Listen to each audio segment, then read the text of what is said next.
My thoughts on relationships and love before I met your mom.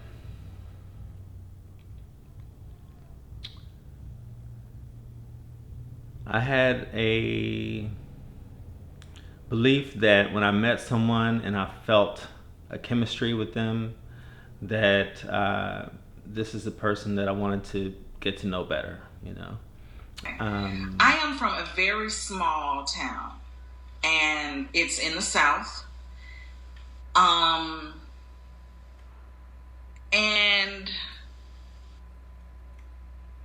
a lot of things are slower where I'm from than where I went. Leaving a little small Mississippi River town, going to a major big city that I had only visited for vacation, but to actually live there, that was different. And it was pretty fast. I was slow. I walked slow. I took my time to process things a lot. I would say that Everything moved pretty quickly.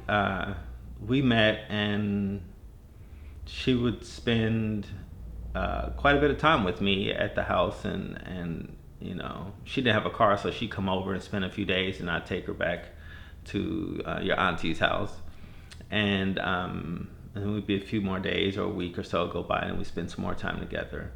And we went pretty deep pretty quickly. We, I think, knew immediately that we had a karmic connection, and that we were supposed to be doing what we were doing.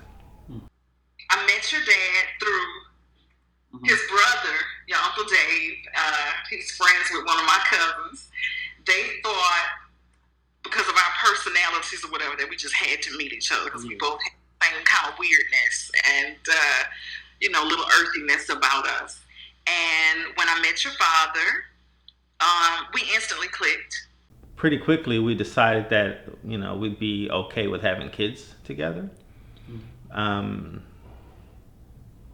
I would say probably, I don't know, it was really fast. Month to 2 months, somewhere in that range. We were like, I think we're supposed to have kids together. And so we stopped using protection and everything, and then your mom went back to Louisiana to take care of her mom, and so she was gone for 3 months, and that gave us a little bit of space to kind of think things over, and in that time, we were both clear that we still wanted to be together, and stuff flew out, and then she came back with me, and you were not born, you were conceived within a week of getting back from Louisiana. Wow. So that whole time span from the time we met and the time we conceived you and we actually said vows to each other, it was about 6 months. And I fell in love with him. Your father is definitely one of my soulmates. And, I think at that time, I thought soulmate, so in love, we're going to be together forever. This is it. But then, you learn that a soulmate, or I learned anyway, that a soulmate is really someone that comes into your life, at the perfect time, with the perfect energy and the perfect chaos to grow you, to develop you. And, I hope I did that for him on some level. I know it changed my view on a lot of things. And I grew from it, And up to the point of your conception, we were just so in love. We were such fools in love, baby, let me tell you. Couldn't stand not to be together. Just in love like in a storybook, if you ask me. It's a very unique story right there. Yeah. Was there any kind of resistance at all, in the early stages of There were little things that popped up, nowadays would be red flags, and then it was kind of a red flag, but I was like, oh, it's okay, I can deal with that, and we just moved forward, I think our desire to be together and to create you was stronger than any of those little things that kind of created little snags along the way. But yeah, it was really fast. It was really fast. Like, I wouldn't suggest that for anyone. Yeah. You know? I have something very important that I didn't have at 17, 18, 19, and that's responsibility. Right.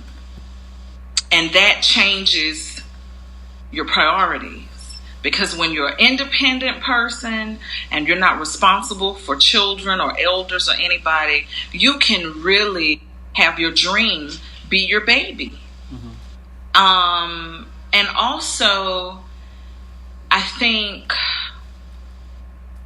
when your father and I got married, when I got pregnant with you, oh my God, that was one of my big dreams realized itself. And I put poetry and writing and creative arts on a back burner, if you will, but because I had more delight in being a mom. The priorities and responsibilities that come with adulting, honey, let me tell you, it will put things into perspective for you.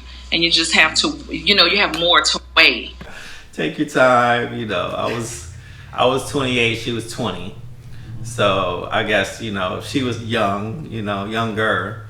I guess maybe I should have known better. I don't know, who knows. But it was all a blessing, We had so much joy and love between us. We had so many things that we agreed upon as far as spirituality and politics and just the way to be in the world and to move forward and to love.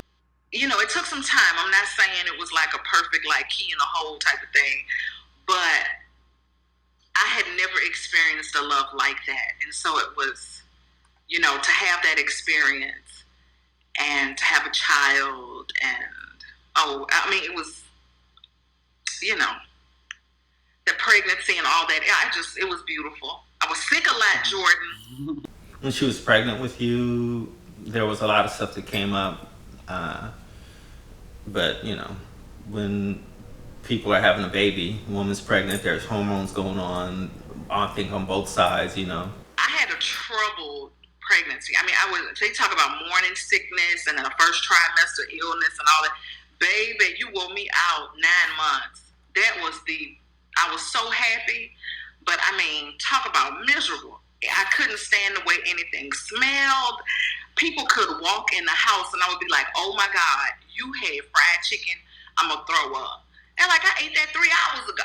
Damn. I smell it on your clothes. You went to churches. I smell it. We were also learning how to relate to each other. We had known each other for 6 months and, that's like honeymoon stage. And for 3 of those 6 months, she was in Louisiana. So we weren't even in each other's space, So we were actually getting to know each other, and our little quirks and things like that. She moved in with me, and that's when you really get to know someone, when you live with them. That brief period, oh my God, that's one of the most beautiful times to be in love, to be pregnant for the first time, Yeah, it was good. Yeah. Labor was, oh my God, hours, almost a day. I was in labor, and it was a day. It was a journey. And when you were born, so glad, the final push, here it is, and my baby was purple. They put you on me, and they were trying to, get you to respond reflexively, anything that they could get. And you had no response. And, but they got you down to the NICU and did everything that they could. And ta-da, here you are. You are fine. You are just fine. But that was, oh my goodness, let me tell you, when they took you away, I was screaming to the top of my lungs, live, live, live. I was just screaming it. I don't know when I stopped saying it. It was ringing. I just kept saying it because I couldn't touch you. You know, you were away from me, and I was just screaming, you know, live, live, live. And then when they said you were, you know, that you were okay, that you were, they were running tests and doing this, and that you were alive, it seemed whatever adrenaline I was on, you know, it just kind of all collapsed. And, you know, I couldn't even look at your father. I was just so afraid. I was like, if this child dies, oh my God, I can't face this man.